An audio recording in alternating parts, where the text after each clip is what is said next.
Assalamualaikum warahmatullahi wabarakatuh. Materi IPA kelas 4 untuk pekan ini kita masuk di bab 10, yaitu perubahan ketapakan bumi dan langit. Ketapakan alam semesta meliputi bumi dan langit.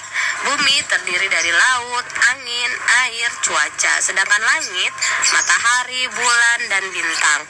Kita tinggal di bumi yang dinaungi langit.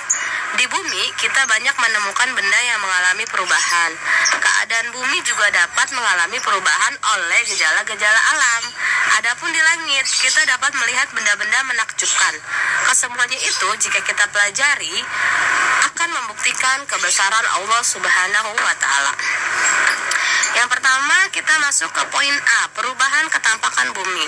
Seperti kita ketahui, bumi terdiri atas daratan dan perairan. Jika dilihat dari luar angkasa, bumi seperti benda bulat yang permukaannya rata. Sesungguhnya tidaklah demikian, karena di bumi ada daratan, laut, dan gunung. Ketapakan bumi dapat berubah karena peristiwa alam, misalnya ada pasang surut air laut, badai, erosi, dan kebakaran hutan. Seberapa jauh sih peristiwa alam tersebut dapat mempengaruhi ketampakan bumi? Nah, mari kita menyimak uraian berikut. Yang pertama ada pasang surut air laut. Ketinggian permukaan air laut dapat berubah karena pasang surut. Air laut dikatakan pasang jika permukaannya bertambah tinggi. Garis pantai mundur beberapa meter. Sebaliknya, air laut dikatakan surut jika permukaan air menurun sehingga luas daratan menjadi bertambah.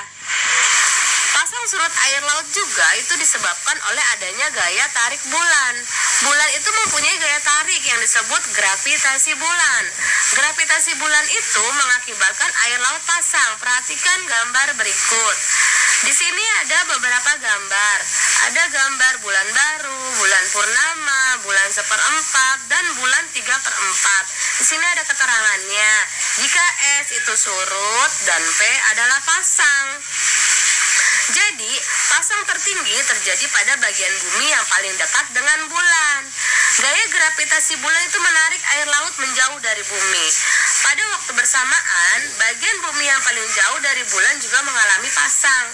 Di tempat tersebut, tarikan gravitasi bulannya paling lemah. Oleh karena itu, pada bagian tersebut terjadi pasang yang paling lemah. Jadi kalau dilihat dari gambar, kalau bulan berdekatan dengan bumi, dia mengalami gaya tarik yang cepat atau gaya tarik yang paling dekat. Jadi gaya tariknya tuh semakin kuat. Itulah yang mengakibatkan laut pasang. Beda lagi kalau bulannya itu kita lihat dari gambar itu ada ini di sini huruf S, dia tegak lurus. Kalau yang tegak lurus dia itu gaya tariknya itu lambat. Jadi yang tegak lurus ini di bagian permukaan bumi, yang tegak lurus ini mengalami surut. Meskipun ukuran bulan itu lebih kecil daripada matahari, tapi besar gravitasi bulan untuk menimbulkan pasang surut air laut itu 2 kali lebih besar daripada gravitasi matahari. Hal itu terjadi karena jarak bulan ke bumi itu lebih dekat dibanding jarak matahari ke bumi. Selain gravitasi bulan, gravitasi matahari juga sih mempengaruhi pasang surut air laut. Namun, pengaruh gaya tarik matahari terhadap pasang surut air laut itu tidak sebesar gaya gravitasi yang diberikan oleh bulan. Pada bulan purnama, laut itu mengalami pasang yang paling tinggi. Peristiwa itu disebut pasang purnama. Pasang purnama itu keadaan ketika bumi, bulan, dan matahari berada dalam satu garis lurus. Adapun pada waktu bulan baru, air laut mengalami pasang paling rendah. Peristiwa itu disebut pasang perbani. Pada saat pasang perbani itu posisinya bulan, bumi, dan matahari berada dalam posisi tegak lurus. Pada pasang perbani dihasilkan pasang naik dan pasang surut yang lebih rendah daripada saat pasang laut bulan, pasang laut purnama. Pasang surut air laut itu dapat mengikis daratan di daerah pantai. Kenapa sih kok bisa dapat mengikis daratan di daerah pantai? Karena kan kalau misalkan air laut pasang itu kan menghasilkan ombak yang tinggi. Nah, ombak itu dapat mengikis daratan pantai yang biasa disebut abrasi. Abrasi itu pengikisan pantai oleh air laut. Abrasi dapat dicegah dengan menanam tumbuhan bakau di sepanjang pantai. Makanya mencegah pantai mengalami abrasi itu pasti kita harus menanam tanaman bakau. Ketampakan bumi selanjutnya adalah badai. Apa sih badai itu? Penyebab lain perubahan ketampakan bumi tadi adalah badai. Badai itu apa ya? Badai adalah angin yang sangat besar dan kuat. Badai dapat mengakibatkan kerusakan besar, misalnya rumah bisa hancur, pohon tumbang, meruntuhkan jembatan, bahkan kendaraan di jalan dapat terbawa oleh badai. Ada 3 hal yang berbahaya dari badai, yaitu sambaran petir, banjir bandang, dan angin kencang. Badai yang dahsyat disebut tornado. Tornado dapat bergerak secara cepat. Badai tornado tampak seperti corong yang turun dari gumpalan awan. Badai sering terjadi di musim kemarau. Jika terjadi badai di gurun, tanah, pasir, dan debu berterbangan terbawa angin. Tanah, pasir, dan debu itu yang berterbangan itu membentuk gundukan di tempat yang baru. Nah, seperti gambar yang ada di samping tuh, badai itu bisa membawa, apalagi tornado ya, bisa membawa semua yang ada di bumi. Rumah bisa hancur, mobil bisa terbang, semuanya bisa ke bawah, ke gulung, seperti gambar yang ada di samping. Itu penyebab penampakan alam pada bumi. Bisa berubah ya. Jadi kan tadinya di situ rumah-rumah semua atau gedung-gedung semua itu kan bisa hancur dan merubah ketampakan bumi. Selanjutnya kita ada yang namanya erosi. Itu juga dapat merubah ketampakan alam ya. Erosi itu apa sih? Erosi adalah proses terkikisnya permukaan tanah oleh air. Tanah yang mudah terkikis adalah tanah yang jarang ditumbuhi pepohonan. Pada dasarnya, erosi adalah peristiwa alam yang berangsur lambat dan melalui proses yang berangsur-angsur. Erosi akan terjadi lebih cepat dengan adanya ulah manusia seperti penebangan pohon liar. Jika pohon-pohonnya ditebangi tanpa ditanam kembali, apa yang terjadi? Tanahnya gundul, mudah terkikis oleh air hujan dan angin. Akibat yang lebih parah lagi adalah longsor tanahnya. Retak tanah di dataran yang lebih tinggi kemudian tumpah ke bawah. Erosi itu dapat mengubah tanah menjadi tandus karena lapisan tanah bagian atas yang banyak mengandung humus itu terkikis oleh air. Pada tanah tandus tidak mudah ditanami pohon karena yang humus itu kan yang subur ya, itu terkikis habis terbawa air. Biasanya kalau hujan itu langsung terbawa. Kalau misalkan dia nggak ada tanaman, nggak ada pohon, nggak ada yang mengikat air, jadi semuanya langsung turun ke bawah, longsor.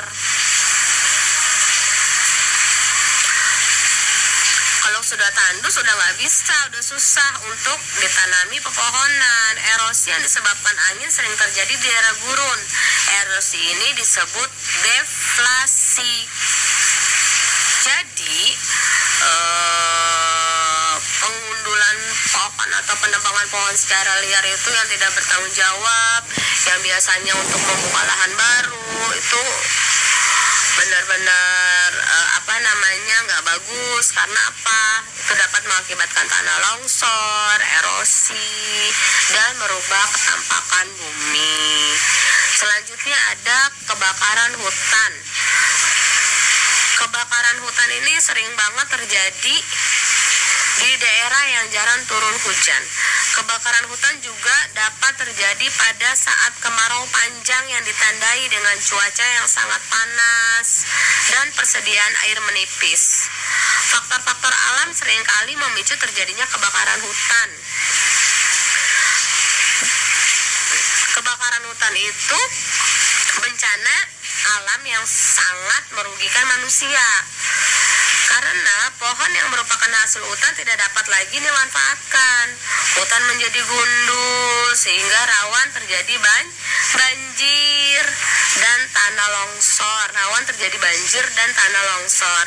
Hewan-hewan di hutan banyak yang mati terbakar, misalnya ular, kadal, kelinci. Hewan-hewan itu sulit menyelamatkan diri jika hutan sudah terbakar. Kebanyakan mereka mati terbakar.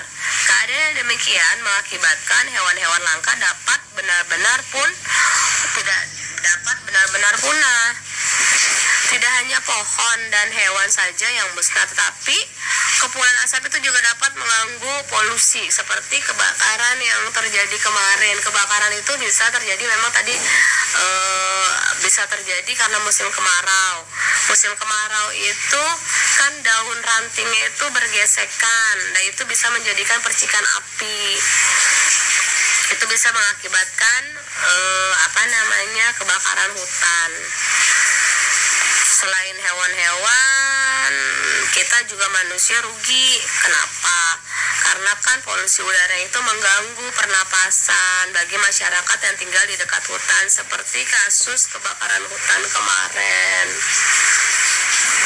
Banyak ya, sering banget terjadi di daerah Kalimantan, kebakaran di Riau.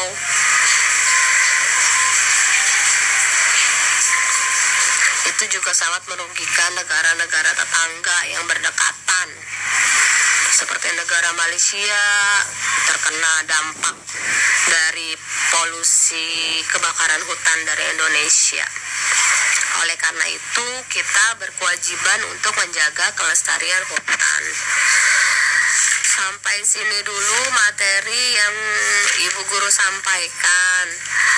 Jika ada yang belum dipahami, bisa nanti bertanya sama Ibu Guru pada sesi interaksi siswa yang sudah ada di Juknis, yang sudah di-share ke grup masing-masing. Setelah pembahasan ini, kalian mengerjakan uji kompetensi di halaman 161. Karena bukunya masih ada di sekolah, kemarin terakhir kan kalian mengerjakan tugas. Belum sempat kita koreksi karena sudah keburu bel. Jadi kalian boleh mengerjakan di kertas lembar aja, nggak apa-apa. Nanti dijadiin satu aja sama tugas-tugas selanjutnya, karena seminggu kita kan ada 2 kali pertemuan. Dijadiin satu aja. Uji kompetensi halaman 161, kerjakan soal-soal di bawah ini 1-5 menggunakan soal. Jadi soalnya kalian tulis, jawabannya di bawah. Sampai sini saja yang Ibu Guru sampaikan. Pertemuan besok kita akan membahas tentang poin B, perubahan ketampakan benda-benda langit.